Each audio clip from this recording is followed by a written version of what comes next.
तो दोस्तों चलिए आज लेकर के आए हैं आपके लिए साइंस से एनसीईआरटी एग्जाम्पलर का सेट नंबर 25 यानी कि 25वां सेट है। दोस्त इसमें भी काफी इंपॉर्टेंट क्वेश्चन डाले गए हैं। जैसा कि आपको पता है कि अभी 11th से साइंस चल रहा है, वो भी बायोलॉजी से। तो बायोलॉजी से इसमें 11th के बायोलॉजी से 20 इंपॉर्टेंट क्वेश्चन डाले गए हैं। दोस्त बिल्कुल मिस मत कीजिएगा, 11th पढ़ना जरूरी है एएलपी और टेक्नीशियन ग्रेड 3 के लिए। इसके बाद हम आपको 12th का भी पढ़ाएंगे। तो लास्ट आपको हम बता ही दिए थे कि एनसीईआरटी एग्जाम्पलर छठे से लेकर के 12वीं तक के आपको हम क्वेश्चन प्रोवाइड कराएंगे। दोस्त ऐसे ऐसे क्वेश्चन आपको हम प्रोवाइड करा रहे हैं जो आपको बुक में भी नहीं मिलेंगे, ठीक है। इसलिए मिस मत कीजिए, काफी इंपॉर्टेंट होने वाली है वीडियो, ठीक है। दूसरी नंबर बात कि जो लोग अभी तक टेस्ट नहीं दिए हैं, दोस्त जाकर के टेस्ट दे लीजिए। आज ही भर तक लिंक एक्टिव है, उसके बाद लिंक डीएक्टिव हो जाएगा, ठीक है। कैसे टेस्ट देना है, जो लोग नए हैं वीडियो के अंत तक के बने रहिएगा, आपको हम बताएंगे लास्ट में कि कैसे टेस्ट देना है नहीं देना है। अगर किसी तरह की समस्या आती है टेस्ट देने में तो दोस्त नंबर यहां डिस्प्ले हो रहा है, उस पर आप कॉल या मैसेज कर सकते हैं, सबका रिप्लाई करते हैं या कमेंट कर सकते हैं, ठीक है। चलिए हम क्या करते हैं कि 20 जो इंपॉर्टेंट क्वेश्चन है एनसीईआरटी के सेट 25 में उसे देख लेते हैं। देखिएगा ये क्वेश्चन नंबर फर्स्ट है। फर्स्ट में क्या कहा जा रहा है दोस्त कि मोनोकार्पिक पौधे वो होते हैं जो, कौन सा होता है मोनोकार्पिक पौधे, ये हमें जानना है। तो जान लीजिए कि मोनोकार्पिक पौधे जो होते हैं ना दोस्त, वो क्या होता है कि एक बार फूल देते हैं पूरे जीवन काल में, एक बार फूल देते हैं। फूल देने के बाद वो क्या होता है कि मर जाते हैं, ठीक है। तो ध्यान रखिएगा, ये सेकेंड नंबर मेरा ऑप्शन करेक्ट होगा क्या कि एक बार फूल देने के बाद क्या होता है कि वो मर जाता है। अब जान लीजिए कि आखिर में होता वो कौन कौन सा है, मोनोकार्पिक पौधे आखिर है। तो जान लीजिए जैसे कि पूरे जीवन काल में एक बार फूल देकर के स्वाहा खत्म। जैसे मान लीजिए कि बांस, जानते होइएगा बांस के कुछ प्रजातियां होती है, कभी देखे होइएगा कि पूरे जीवन काल में 50 साल या 60 साल के बाद जो है बांस एक बार फूल देता है, उसके बाद वो डेड हो जाता है, उसमें दोबारा कभी फूल या फल नहीं लगता है। तो वो मोनोकार्पिक पौधे में आते हैं। ध्यान रखिएगा इस चीज को, काफी इंपॉर्टेंट क्वेश्चन है और पूछे भी जाते हैं, इसलिए हम आपको कहते हैं कि एनसीईआरटी एग्जाम्पलर पढ़ना जरूरी है। चलिए सेकेंड क्वेश्चन दिखाते हैं। सेकेंड क्वेश्चन देख लीजिए, इसमें क्या कहा जा रहा है कि पौधे में प्रकाश कहता है, प्रकाश काल का बोध डैश पर होता है। तो प्रकाश काल का बोध, प्रकाश काल कहने का मतलब क्या कि जब तक प्रकाश बना हुआ है पौधे के किस भाग पर प्रकाश बना रहता है, ये जानना है। तो प्रकाश काल देखिए किसी भी पौधे में देखिएगा तो अधिकांश भाग क्या होता है, अधिकांश आपको क्या चीजें दिखाई देती है, पत्ती दिखाई देती है। तो अधिकांश प्रकाश काल का भाग जो होता है वो किस पे पड़ती है, पत्तियों पर पड़ती है, ठीक है। तो ये फोर्थ नंबर मेरा ऑप्शन करेक्ट होगा, पत्तियों पर। अब पत्ती क्या करती है, जान लीजिए कि प्रकाश को ले लेती है। प्रकाश को क्या करती है कि लेती है और उससे जो भी फल फूल होते हैं उसको प्रेरित करता है निर्माण करने के लिए, ठीक है, विकसित करने के लिए। तो ये चीजें है, पत्तियों पर प्रकाश काल का प्रभाव पड़ता है, ठीक है। चलिए नेक्स्ट क्वेश्चन देख लीजिए, ये है तीसरा क्वेश्चन। इसमें क्या कहा जा रहा है दोस्त कि निम्नलिखित में से आंतरिक विली के बारे में क्या सत्य नहीं है। जी हाँ, आंतरिक विली मतलब विली के नाम से आप जानते होइएगा, या क्वेश्चन जो PYQs पढ़ाए थे आपको कि प्रीवियस ईयर का क्वेश्चन, उसमें भी ये कई बार क्वेश्चन पूछा गया था कि विली कहां पाई जाती है। ये भी सवाल आपको पूछा जा सकता है, या विली का काम क्या होता है। तो जान लीजिए, पहले तो जान लीजिए कि ये विली, आंतरिक विली जो होता है वो कहां पाया जाता है। तो दोस्त आंतरिक विली जो होता है वो मनुष्य के आंत में पाया जाता है, फिंगर टाइप का होता है, अंगुली टाइप का, लाखों की संख्या में पाया जाता है, बहुत छोटे छोटे बारीकी से होते हैं, माइक्रोस्कोप से देखिएगा तो आपको पता चलेगा, ठीक है। विली तो उसका काम क्या होता है, उसका काम होता है कि बासा का पाचन में भाग लेना। किसके भाग लेना, बसा के पाचन में। वो क्या करता है, उंगली जैसी जो फिंगर होती है वो छोटी आंत में मौजूद होती है, वो पोषक तत्वों को क्या करती है कि अवशोषित कर लेती है। अवशोषित करने के बाद वो पुनः क्या करती है, रक्त में, बाकी के शरीर में क्या करती है कि उसको पहुंचाने का काम करती है। विली जो होती है फिंगर जैसी संरचना होती है, बहुत लाखों की संख्या में होती है, ठीक है। तो इसको ध्यान रखिएगा, इंपॉर्टेंट है, पूछे जाते हैं। आपको प्रीवियस क्वेश्चन जो दिखाए थे उसे फोटो दिखा करके भी आपको हम समझाए थे। अगर नहीं देखे होइएगा तो जाकर के एक बार प्रीवियस क्लास देख लीजिएगा, पता लग जाएगा। चलिए अगला क्वेश्चन देख लीजिए। अगला क्वेश्चन इसमें कहा जा रहा है कि हेप्टोअग्नाशयी वाहिनी कहता है कि ग्रहणी में खुलती है और किसे ले जाती है। जी हाँ, हेप्टोअग्नाशयी वाहिनी ग्रहणी में खुलती है और किसे ले जाती है, ये हमें जानना है। तो ध्यान रखिएगा, जब वो ग्रहणी में खुलती है तो ले किसे जाती है, ये थर्ड नंबर, किसे, पीत और अग्नाशयी रस को ले जाती है। ध्यान रखिएगा, पीत और अग्नाशयी रस को ले जाती है। तो ये इंपॉर्टेंट क्वेश्चन है, पूछे जाते हैं। चलिए अगला क्वेश्चन देख लीजिए। अगला क्वेश्चन इसमें क्या कहा जा रहा है कि निम्नलिखित में से एक पाचन तंत्र से जुड़ा सामान्य विकार नहीं है। तो इसमें से कौन है जो पाचन तंत्र से जुड़ा हुआ विकार नहीं है। जी हाँ, पाचन तंत्र से जुड़ा हुआ विकार नहीं है, आपको हम बताते हैं, जिसे देख लीजिए, आपको देखने ही से पता लग जाएगा कि कौन है कौन नहीं है। ये फर्स्ट नंबर क्या, टिटनेस। टिटनेस तो जानती है, जैसे कि हमें लोहा से कट जाए या स्टील से कट जाए या किसी भी मेटालिक चीज से कट जाए तो हमें टिटनेस होने की संभावना रहती है। तो हम एंटी टिटनेस का क्या करते हैं कि इंजेक्शन लगवाते हैं। तो ये पाचन से संबंधित नहीं है। बाकी डायरिया, पीलिया, ये सब जो देख रहे हैं, पेचिस, ये सभी क्या है कि पाचन तंत्र से संबंधित होता है। ठीक है, तो ध्यान रखना है दोस्त।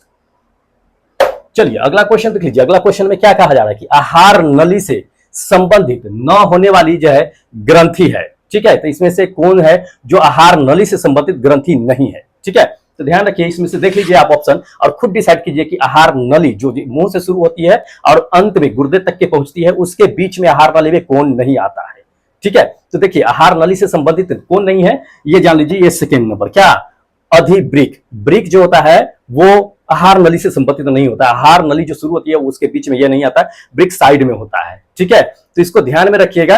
ये अंतःस्त्रावी ग्रंथियां होती है। ठीक है, जो क्या होता है कि अशुद्ध पदार्थ को जो है अस्त्रावित करने का काम करती है। ठीक है, बाकी जो देख रहे हैं वो सभी क्या है, आहार नली से संबंधित रहते हैं। चलिए अगला क्वेश्चन देख लीजिए। अगला क्वेश्चन इसमें क्या कहा जा रहा है कि यकृत सबसे बड़ी ग्रंथि होती है। ठीक है, मनुष्य के शरीर में यकृत सबसे बड़ी ग्रंथि होती है। उसके कार्य से संबंधित वह चुने जो सही नहीं है। ठीक है, इसमें से वह चुनना है जो बिल्कुल सही नहीं है। जान लीजिए, क्वेश्चन तो कभी कभी यह भी पूछ देता है कि मनुष्य के शरीर की सबसे बड़ी ग्रंथि कौन है, तो यकृत ही है सबसे बड़ी।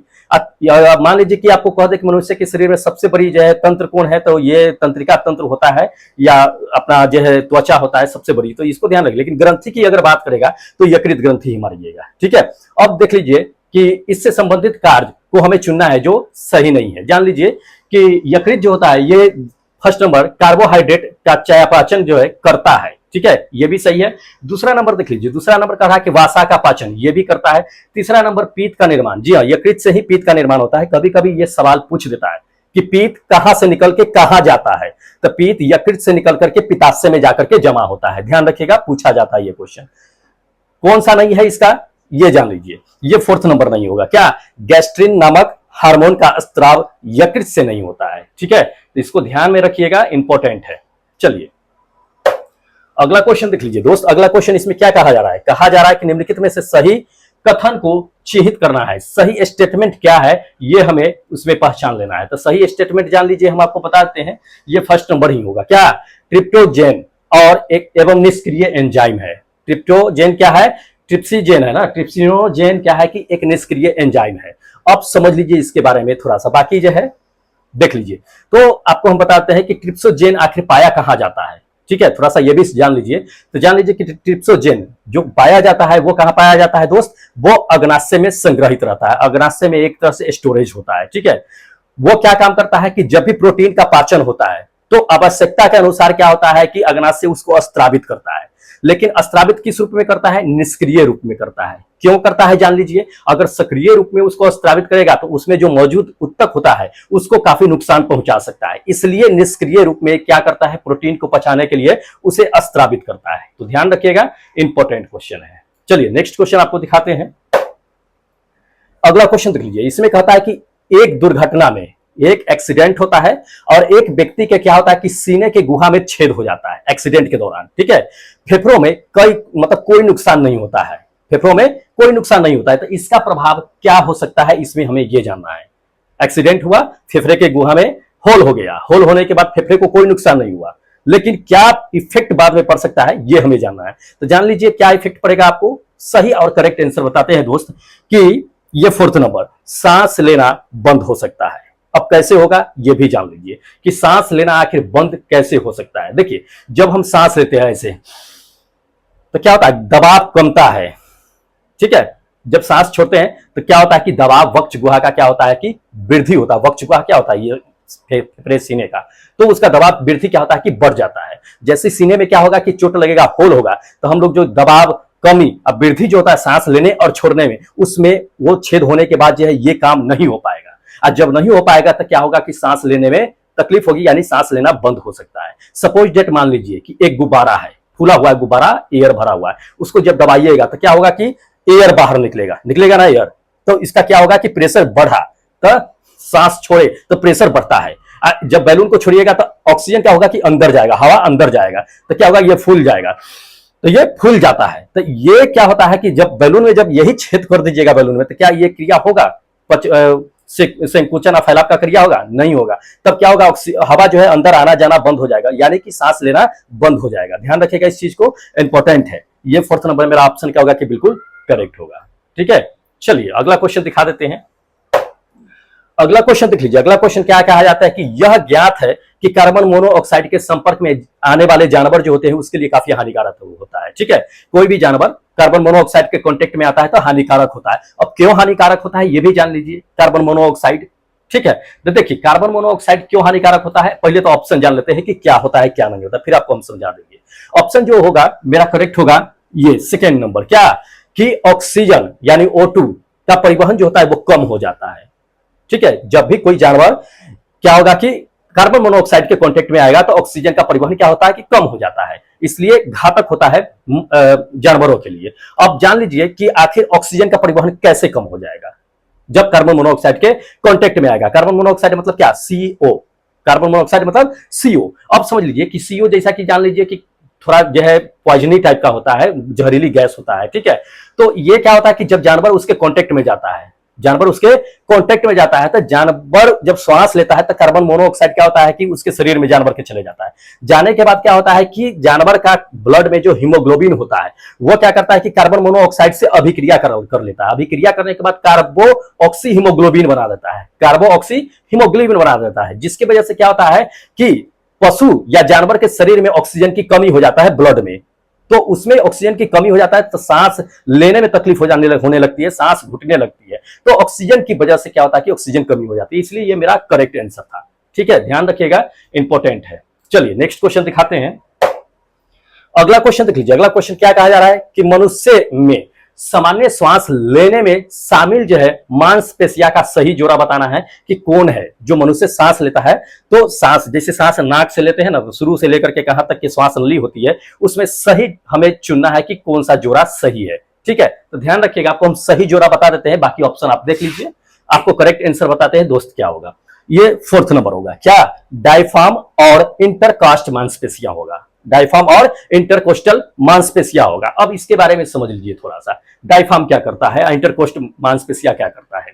ठीक है, डायफ्राम क्या होता है? जब सांस लेते हैं तो यह सिकुड़ता है। ठीक है, पेट के अंदर जो गुहा होता है नीचे की ओर बढ़ना शुरू करता है। ठीक है, और जब सांस छोड़ते हैं तो बाहरी इंटरकोस्ट जो होता है वो मांसपेशी को क्या करता है कि फैलाने का काम कर जाता है। तो अंदर के जो ये पसलियां जो होती है, जिसे पिंजरा कहते हैं, पसलियों का पिंजरा कहते हैं, वो फैल जाता है। ठीक है, तो फैलने से क्या होता है कि इसका आयतन बढ़ जाता है। तो ध्यान रखिए कि मेन जो अपना श्वसन में जो करता है काम यही करता है, डायफ्राम और इंटरकोस्ट मांसपेशियां ही करता है। ठीक है, तो इसको करेक्ट मार लीजिएगा, आंसर सही है। चलिए अगला क्वेश्चन देख लीजिए दोस्त। अगला क्वेश्चन इसमें दे दिया है कि सिगरेट पीने वाले में, जो व्यक्ति सिगरेट पीते हैं उनके लिए है कि श्वसन संबंधी विकार क्या होता है कि वात स्फीति की घटना अधिक होती है।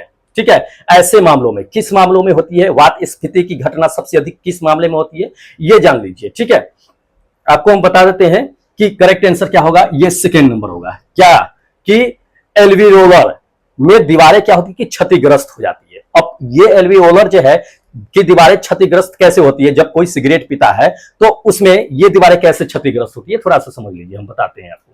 देखिए कोई भी व्यक्ति, ऐसे तो जान लीजिए कि cigarette is the injurious for health. ठीक है, सिगरेट स्वास्थ्य के लिए हानिकारक होता है, तो सिगरेट बिल्कुल नहीं पीना चाहिए, ये गलत है। ठीक है, जब आप सिगरेट पीते हैं या कोई भी मनुष्य पीता है, लेकिन पीजिएगा नहीं आप लोग, गलत है। तो उसमें होता क्या है कि धुआं जो आप लेते हैं तो वो शरीर के अंदर जाता है। शरीर के अंदर जाने के बाद क्या होता है कि फेफड़े में जो उत्तक होता है, टिश्यू जो होता है, उसको नष्ट करना वो शुरू कर देता है। और वायु मार्ग जो होता है जहां से आप सांस लेते हैं उससे भी क्या होता है कि तकलीफ होना शुरू, वो भी धीरे धीरे क्या होता है कि घिसता हुआ चला जाता है धुएं की वजह से, और उसका वायु मार्ग जो होता है वो परेशान हो जाता है, जिसकी वजह से आप क्या होता है कि खूब खांसने लगते हैं। तो सिगरेट के पीने से सूजन का कारण भी बनता है, और अंदर जो होता है वो सिलियां जो होती है वो नुकसान पहुंचाती है सिलियां को, जिसके वजह से जान ले कि ये जो है आपका क्या है, हाँ, ये इसको क्या होता है कि दीवारें जो होती है वो क्षतिग्रस्त हो जाती है। ध्यान रखिएगा, इसको एल्वियोलर जो है दीवारें क्षतिग्रस्त हो जाती है सिगरेट पीने से, तो इसको बिल्कुल मत पीजिएगा, बहुत हानिकारक होता है। चलिए नेक्स्ट क्वेश्चन दिखाते हैं। अगला क्वेश्चन देख लीजिए। अगला क्वेश्चन क्या कहा जाता है कि श्वसन प्रक्रिया मस्तिष्क में कुछ क्या होता है कि विशेष केंद्र में विनियमित होती है। मस्तिष्क में कुछ क्या होती है, केंद्रों में विनियमित होती है। अब निम्नलिखित में से क्या करना है कि सूचीबद्ध केंद्र में से क्या करना है कि एक उत्तेजना पर शोषण अवधि कम कर सकता है। कौन कम कर सकता है ये बताना है। उत्तेजना के शोषण अवधि को कौन कम कर सकता है, ठीक है। तो ध्यान रखिएगा, आपको हम बताते हैं ऑप्शन वैसे देख लीजिए। सेकेंड नंबर मेरा ऑप्शन करेक्ट होगा क्या, न्यूमोटैक्सिक। न्यूमोटैक्सिक केंद्र जो होता है वो क्या होता है कि उत्तेजना पर शोषण की अवधि को कम कर सकता है। तो इसको ध्यान में रखिएगा दोस्त, ठीक है। चलिए नेक्स्ट क्वेश्चन दिखाते हैं। अगला क्वेश्चन देख लीजिए। अगला क्वेश्चन कहता है कि श्वास की गतिविधि में, जब श्वास हम लेते हैं तो उसकी गतिविधि में क्या होता है कि वायु की मात्रा का अनुमान किसके द्वारा लगाया जा सकता है, ठीक है। कि हम कितना सांस ले रहे हैं, कितना सांस नहीं ले रहे हैं, सांस लेने में दिक्कतें हैं नहीं है, ये किसके द्वारा पता लगाया जा सकता है। तो ध्यान रखिएगा, ऑप्शन दिया हुआ है स्टेथोस्कोप है, हाइग्रोमीटर है, स्फिग्मोमीटर है और आपका जो है दे दिया स्पाइरोमीटर है। किसके द्वारा पता लगाया जा सकता है, ध्यान रखिएगा। आपको हम बता देते हैं स्टेथोस्कोप तो होगा नहीं, क्योंकि वो क्या होता है कि धड़कन मेजर करने में होता है, जो आला होता है डॉक्टर लोग यूज करते हैं। हाइग्रोमीटर तो होगा नहीं, स्फिग्मोमीटर होगा नहीं। स्फिग्मोमीटर पता है ना क्या है, हाइग्रोमीटर तो प्रचलित है। स्फिग्मोमीटर पता है ना कि ब्लड प्रेशर को मेजर करने के, मापने के काम आता है। तो स्पाइरोमीटर होगा, क्या होगा ये, फोर्थ नंबर मेरा स्पाइरोमीटर होगा। स्पाइरोमीटर के सहायता से क्या होता है ना दोस्त कि वायु के प्रवाह को मेजर किया जाता है। यह क्या होता है कि एक जो है चिकित्सा का एक उपकरण होता है, जैसे कि स्टेथोस्कोप होता है, ठीक उसी तरह से होता है। लेकिन ये क्या होता है कि वायु के प्रवाह को मेजर करता है कि आपको सांस लेने में समस्या है या नहीं है, ठीक है। आप सही तरीके से जो सांस लेने का दर है वो आप पे है या नहीं है, वो इसकी सहायता से क्या किया जाता है कि मेजर किया जाता है। तो ध्यान रखिएगा, पूछा जा सकता है। चलिए अगला क्वेश्चन देख लीजिए। अगला क्वेश्चन इसमें क्या कहा जा रहा है कि डेंगू बुखार से संक्रमित लोगों को देखे जाने वाले सामान्य लक्षणों में से एक है। कौन है इसमें से लक्षण, अगर मान लीजिए किसी व्यक्ति को डेंगू काट ले, डेंगू फीवर अगर हो जाए तो सामान्य लक्षण क्या होगा। तो सबसे पहले जान लीजिए कि अगर डेंगू काटता है तो उसमें क्या होता है दोस्त कि तेजी से फीवर आता है, तेजी से फीवर आता है। ध्यान लीजिए, तेजी से फीवर आने के साथ साथ क्या होगा, सिर दर्द करेगा, उल्टी होने की मतलब की लक्षण जो है आता है, ये 4 से 10 दिनों तक की ये शामिल रहता है, ठीक है। ध्यान रखिएगा। तो इसमें सबसे मेन इंपॉर्टेंट बात यह है कि अगर डेंगू हो गया है तो आपका प्लेटलेट्स जो होता है वो बहुत कम जाता है।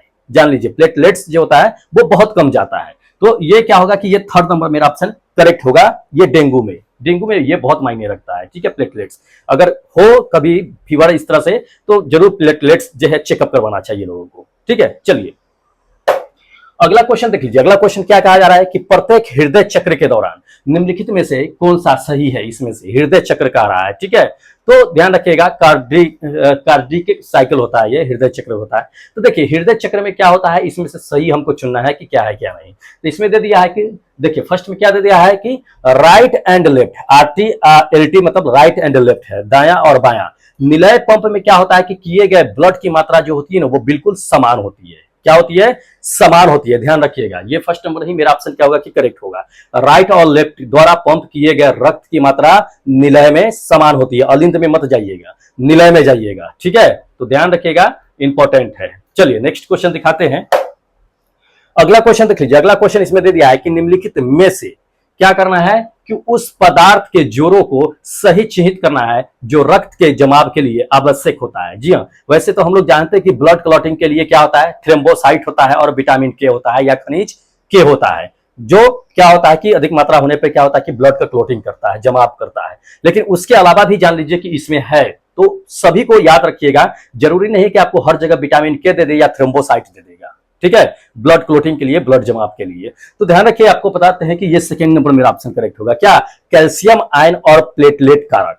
कैल्शियम आयन और प्लेटलेट कारण जो होता है, क्या होता है कि ब्लड को जो है जमने में क्या करता है कि आवश्यक होता है, मदद करता है, ठीक है। चलिए अगला क्वेश्चन देख लीजिए। अगला क्वेश्चन इसमें दे दिया है कि ईसीजी हृदय चक्र के दौरान क्या होता है कि ध्रुवीकरण और पुनः ध्रुवीकरण प्रक्रियाओं को दर्शाता है, ठीक है। और एक स्वस्थ मनुष्य जो है, एक स्वस्थ व्यक्ति जो है, उसमें ईसीजी निम्नलिखित में से किसका प्रतिनिधित्व नहीं करता है, ये बताना है, ठीक है, ईसीजी का।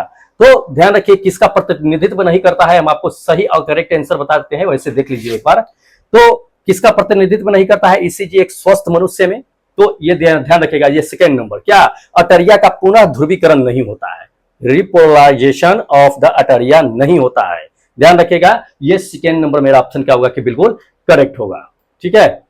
जिन लोगों को इसका पीडीएफ चाहिए दोस्त, टेलीग्राम से ज्वाइन हो जाइएगा। एनसीईआरटी का आपका सारा पीडीएफ वहीं प्रोवाइड होता है, ठीक है। चाहे किसी भी चीज का जो भी क्लास इसमें आपको हम देते हैं यहाँ पे, उस सभी का जो है आपका पीडीएफ टेलीग्राम पे होता है। टेलीग्राम ज्वाइन कर लीजिएगा।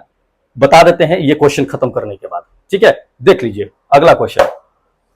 अगला क्वेश्चन में क्या कहा जा रहा है, कह रहा है इसमें कि ईसीजी हृदय चक्र के दौरान ध्रुवीकरण, अच्छा ये क्वेश्चन नहीं, अच्छा ये तो पता ही दिए हैं।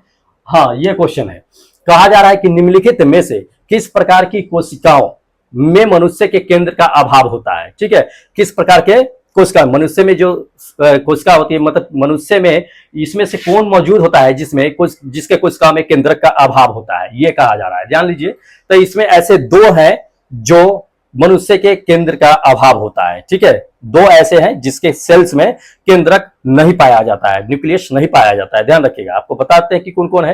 पहला नंबर तो जान लीजिए कि पहला नंबर ये है, क्या, आरबीसी। आरबीसी के सेल्स में क्या होता है कि न्यूक्लियस नहीं पाया जाता है, नाभिक नहीं पाया जाता है, उसमें क्या होता है, केंद्रक का क्या होता है कि अभाव होता है, ठीक है। दूसरा जान लीजिए कौन है, दूसरा नंबर ये फोर्थ नंबर है, क्या, एंथ्रोसाइट्स। एंथ्रोसाइट्स में भी क्या होता है कि केंद्रक नहीं पाया जाता है। तो दो है, एक तो पहला एक चौथा, ये दोनों में केंद्रक का अभाव होता है। ये दोनों मनुष्य के शरीर में ही पाया जाता है, ठीक है।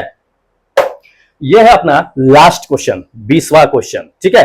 क्या कह रहा है कि निम्नलिखित में से कौन सी रक्त कोशिकाएं जो है एंटीबॉडी उत्पाद में शामिल है, ठीक है। तो इसको ध्यान में रखिएगा, क्या है क्वेश्चन समझ लीजिए। कह रहा है कि रक्त कोशिका के एंटी उत्पाद में शामिल है, रक्त कोशिका के एंटीबॉडी में जो शामिल होता है दोस्त, वो बी लिम्फोसाइट्स होता है। क्या होता है, बी लिम्फोसाइट्स। ये फर्स्ट नंबर मेरा ऑप्शन करेक्ट होगा, बी लिम्फोसाइट्स, ठीक है। तो इसको ध्यान रखिएगा दोस्त, बहुत सारे इंपॉर्टेंट क्वेश्चन है, 11th के बायोलॉजी से ही है। अब एक या दो और सेट चलेंगे इसके, उसके बाद 11th का बायोलॉजी खत्म हो जाएगा। उसके बाद हम लोग केमिस्ट्री में चलेंगे, फिर जो है 12th में चलेंगे, जल्द ही इसको खत्म करेंगे एनसीईआरटी का। फिर आप लोगों से राय लिया जाएगा कि क्या पढ़ाया जाए, न पढ़ाया जाए, ठीक है। चलिए, अब जो लोग टेस्ट देना चाहते हैं बताते हैं कि दोस्त कहां से टेस्ट दे सकते हैं, इसका पीडीएफ कैसे ले सकते हैं। क्या कीजिएगा कि नीचे देखिएगा डिस्क्रिप्शन बॉक्स लिखा हुआ है, नीचे जो है मोर लिखा होगा, उसको प्रेस कीजिएगा। प्रेस करने के बाद आपको एक टेस्ट का लिंक दिखेगा, उस टेस्ट के लिंक पे जाइएगा, आपको टेस्ट का लिंक खुलेगा। खुलने के बाद टेस्ट 1 और टेस्ट 2 का 2 लिंक दिया हुआ है, किसी लिंक पे क्लिक कीजिएगा, पासकोड जिसमें खोजेगा मांगेगा वो लिंक एक्टिव नहीं होगा, ऊपर ही लिखा होगा डीएक्टिव। जिसमें डीएक्टिव नहीं होगा डायरेक्ट खुल जाएगा और नाम आपका और लोकेशन एंटर करने के लिए कहेगा, वो एक्टिव होगा, वहां पे जाकर के टेस्ट दे लीजिएगा। पीडीएफ भी लेना है तो उसे डिस्क्रिप्शन बॉक्स में नीचे स्क्रॉल कीजिएगा, नीचे खसकाइएगा, उसके बाद जो है आपका टेलीग्राम का लिंक दिया हुआ है, उसमें जाकर के क्या कीजिएगा कि ज्वाइन हो जाइएगा, इसका पीडीएफ आपको प्रोवाइड हो जाएगा, ठीक है। तो देर मत कीजिए, जाइए टेस्ट दीजिए और टेलीग्राम से ज्वाइन हो जाइए। और अगर अभी तक सब्सक्राइब नहीं किए हैं चैनल तो दोस्त कर लीजिए, क्योंकि स्पेशल ये एलपी और टेक्नीशियन के लिए ही क्लास चलती है स्पेशल, उसके अलावा किसी के लिए नहीं चलती है और आगे भी चलेगी, ठीक है। तो देर मत कीजिए, जाइए चैनल सब्सक्राइब कीजिए, कर रखे हैं तो लाइक कीजिए, दोस्तों में शेयर कीजिए। चलिए फिर हमें इजाजत दीजिए, हम फिर मिलते हैं नेक्स्ट वीडियो में नेक्स्ट सेट के साथ। तब तक जय हिंद दोस्तों।